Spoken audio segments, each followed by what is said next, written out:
তো নমস্কার বন্ধুরা, এডুকেশন কালচার ইউটিউব চ্যানেলে তোমাদের প্রত্যেককে স্বাগতম।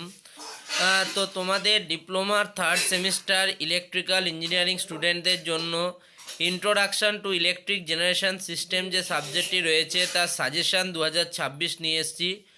এটা হচ্ছে পার্ট 3 ভিডিও। এর আগে অলরেডি তোমাদের ইন্ট্রোডাকশান টু ইলেকট্রিক জেনারেশন সিস্টেমের দুটো পার্ট আমি করিয়ে দিয়েছি। তো আজকে আমরা পার্ট 3তে আলোচনা করব কিছু মোস্ট ইম্পর্ট্যান্ট প্রশ্ন, যেগুলো কিন্তু তোমাদের এবছর অর্থাৎ 2026 সালের জন্য কিন্তু খুব ইম্পর্ট্যান্ট হতে চলেছে। তো চলো একদম আমরা প্রথম প্রশ্নতে চলে যাব, তারপর আস্তে আস্তে আমরা লাস্ট প্রশ্নের দিকে এগোবো। তো প্রথম প্রশ্ন দেখো কি বলেছে। প্রথম প্রশ্নটা দেখো, মোটামুটি প্রশ্নটার ভিতরেই দুটো পার্ট রয়েছে। প্রথম পার্ট কি বলছে দেখো, state the factors for selection of sight for hydro electric power plant.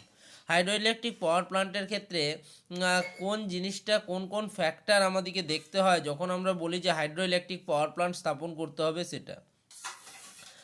দ্বিতীয় বিষয় দেখো, তার সাথেই আরেকটা পার্ট প্রশ্ন রয়েছে, explain the functions of main components of hydro power plant. Hydro power প্লান্টের যে মেন কম্পোনেন্টসগুলো রয়েছে সেগুলো সম্বন্ধে জানতে চাওয়া হয়েছে, ঠিক আছে। রিজার্ভায়ার, প্যান স্ট্রোক, ভালভ, এগুলো সম্বন্ধে কিন্তু বিস্তারিত, টারবাইন, এগুলো সম্বন্ধে বিস্তারিত জানতে চাওয়া হয়েছে, ঠিক আছে। তো দেখো, প্রথমটার ফ্যাক্টরের জন্য 4 মার্কস এবং তোমার মেন কম্পোনেন্টসগুলোর জন্য 4 মার্কস, অর্থাৎ 4+4 8 মার্কসের কিন্তু এটা একটা ভালো প্রশ্ন। এটা তাহলে এলো আমাদের হাইড্রো ইলেকট্রিক পাওয়ার প্ল্যান্ট থেকে। নেক্সট দেখো, 2 নম্বর প্রশ্নের টোটাল 3টে ভাগ দেওয়া রয়েছে। প্রথম ভাগে দেখো কি লেখা আছে, difference between ID fan and FD fan. ID এবং এফডি ফ্যানের মধ্যে ডিফারেন্স জানতে চেয়েছে, 3 মার্কস রয়েছে, মানে 3টে ডিফারেন্স তো লিখতেই হচ্ছে। বি পার্টে কি লিখেছে দেখো, write down the 3 main applications of diesel electric power plant. Diesel electric power প্লান্টের 3টে অ্যাপ্লিকেশান কী কী রয়েছে, মেন অ্যাপ্লিকেশান, সেটা জানতে চেয়েছে। সেটার জন্য থাকছে 3 মার্কস। তাহলে প্রথমটা আইডি এবং এফডি ফ্যানের জন্য 3 মার্কস, আর main application diesel electric power প্লান্টে তার জন্য 3 মার্কস, টোটাল 6 মার্কস হয়ে গেল। তৃতীয় পার্টটা কি বলছে দেখো, what is the purpose of coal and ash handling unit. Coal এবং অ্যাশ হ্যান্ডলিং ইউনিটের কি প্রয়োজন রয়েছে থার্মাল পাওয়ার প্লান্টে, এটার কারণটা কি, কি পারপাসের জন্য সেটাকে করা হয়, তার জন্য রয়েছে 2 মার্কস, অর্থাৎ 3+3+2 টোটাল কিন্তু 8 মার্কস রয়েছে। ভালো প্রশ্ন কিন্তু এটা একটা।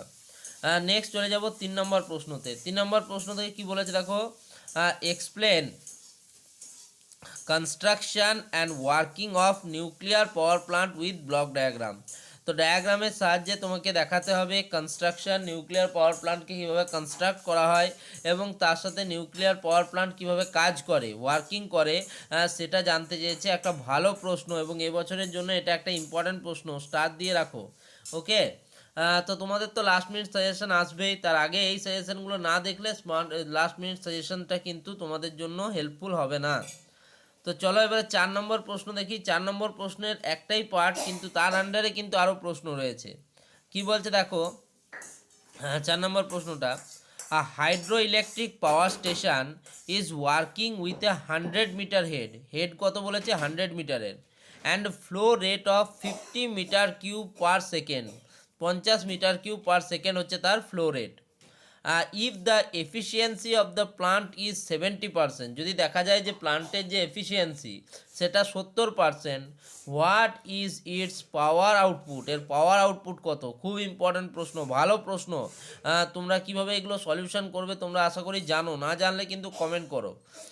Right down the different turbines used in hydro power plant. Hydro power প্লান্টে যে বিভিন্ন ধরনের টারবাইন ব্যবহার করা হয়, ক্যাপলেন টারবাইন, ফ্রান্সিস টারবাইন, এ সম্বন্ধে জানতে চেয়েছে। ভালো প্রশ্ন, 3 মার্কস রয়েছে, 5+3 8 মার্কস। তোমরা কিন্তু নিউমেরিক্যাল পরীক্ষার জন্য করে যাবে। নিউমেরিক্যাল কিন্তু খুব ইম্পর্ট্যান্ট হতে চলেছে তোমাদের এই আপকামিং এক্সামিনেশনের জন্য, তাই নিউমেরিক্যাল একদম ছাড়বে না। নিউমেরিক্যাল মূলত রয়েছে তোমাদের কোল বেস থার্মাল পাওয়ার প্লান্টে, হাইড্রো ইলেকট্রিক পাওয়ার প্লান্টে, এবং তারপরে হচ্ছে তোমার ট্যারিফ সিস্টেম, যেটা economics of power generation and interconnected grid system, ওখানে। অর্থাৎ টোটাল 3টে যে তোমাদের চ্যাপ্টার রয়েছে সেগুলো কিন্তু রয়েছে তোমাদের নিউক্লিয়ার মানে নিউমেরিক্যাল বেসড, ওকে। এবারে চলে যাই 5 নম্বর প্রশ্ন। তাহলে 4টে প্রশ্ন তোমাদের দেখিয়ে দিলাম, 5 নম্বর প্রশ্নতে যাব। 5 নম্বর প্রশ্নটা 3টে পার্টে বিভক্ত। প্রথম পার্ট কি বলছে দেখো এতে, what is the function of pan stock? Pan স্টকের ফাংশন কি? এটা কিন্তু খুব ইম্পর্ট্যান্ট একটা প্রশ্ন। এই প্রশ্নটা কিন্তু পরীক্ষায় বারংবার দেখা গেছে যে এটা রিপিটেটিভ একটা প্রশ্ন কিন্তু পরীক্ষায় এসছে। হ্যাঁ, এবারে পার্ট বিতে চলে যাব। Compare between Kaplan and Francis turbine. Kaplan এবং ফ্রান্সিস টারবাইনের মধ্যে কম্পেয়ার মানে ডিফারেন্স বলতে চেয়েছে, আর কিছু না।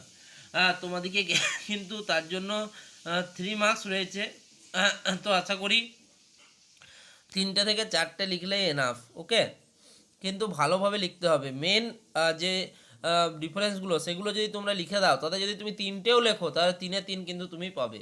কিন্তু যদি উল্টো পাল্টা লেখো, কম্পেয়ার করো, তাহলে তুমি 6টা লিখলেও কিন্তু তুমি 3 পাবে না। ওকে, এবারে এসে যাই 5 নম্বর কোশ্চেনের পার্ট সিতে। Explain the function of moderator and control rod in nuclear reactor. Nuclear রিঅ্যাক্টরের ক্ষেত্রে মডারেটর এবং কন্ট্রোল রডের কী কী ফাংশন রয়েছে? মোস্ট ইম্পর্ট্যান্ট প্রশ্ন, স্টার মার্কস প্রশ্ন। এই রকম প্রশ্নগুলোই তোমাদের যায় লাস্ট মিনিট সাজেশনের জন্য। তো বুঝতেই পারছো যে একটাও প্রশ্ন আমি এখানে এমন করাইনি যে প্রশ্নগুলো তোমাদের পরীক্ষায় আসতে পারবেই না, বা যেগুলো প্রিভিয়াস ইয়ারের সাথে যাদের কোনো কানেকশন নেই। এই প্রশ্নগুলো ঘুরিয়ে ফিরিয়ে প্রত্যেক বছর আসে। তুমি দেখে নাও, তুমি নিজের প্রিভিয়াস ইয়ার খোলো বা ম্যাট্রিক্স খোলো, প্রত্যেকটাতে একই জিনিস পাবে। তো এই ভিডিওটা এখানেই শেষ করছি। ধন্যবাদ সকলকে।